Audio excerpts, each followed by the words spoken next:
A lot of women I know are still experiencing shock and freezing up because of what's happening in the United States.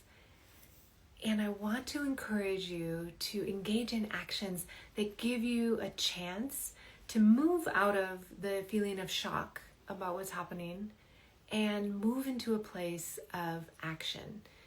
So let me give you some suggestions. The first thing is taking care of your health. And that means 9 hours of sleep for women, 9 or 10, for men, 8.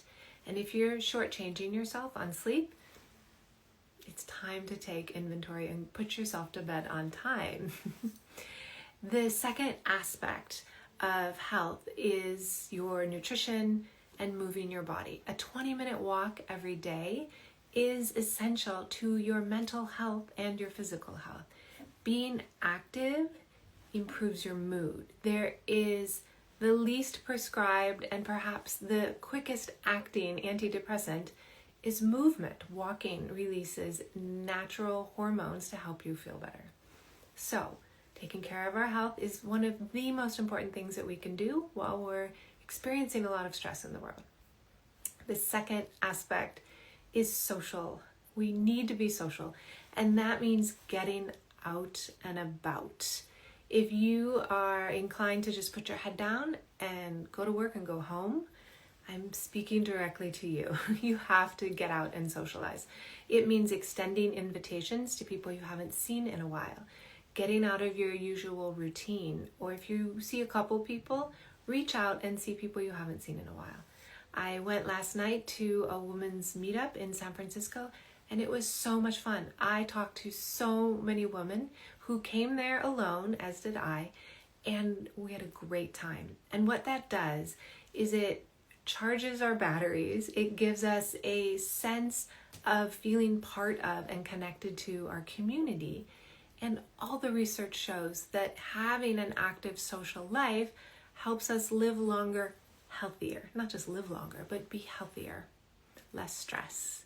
Okay, so to manage all of these things that are happening, we've got taking care of our health and we've got social. The third is about expressing yourself and being creative in that. Of course, I'm talking about art making, but I'm talking about a whole lot more. So, engaging in doodles at your desk will give you a little bit of a mental break.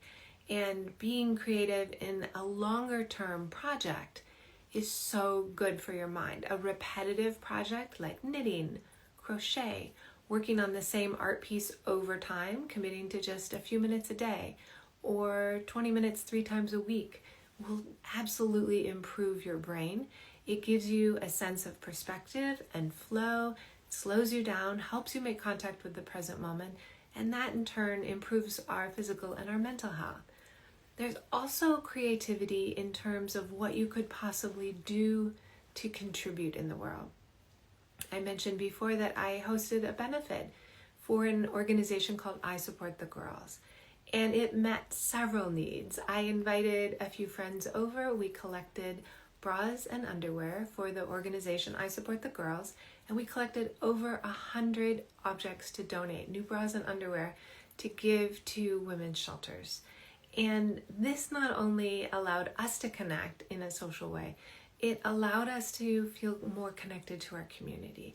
And to be able to give when we're feeling distress is curative. It feels so much better to be of service when things are going kind of wonky in the world. That's not a clinical way of saying it, but you get what I'm talking about. So, being creative in how you participate is just as important as engaging in creative acts. All right, I'm going to give you a quick summary. The 3 areas that you need to focus on the most right now: your health, your community, and being creative.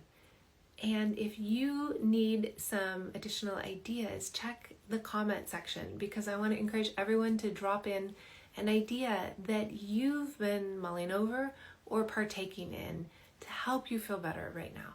And we want to support other women who are going through a lot of stress during these very disturbing and unsettling times. All right, I will see you same time next week, every Friday at noon Pacific time here, and I hope you have a wonderful day.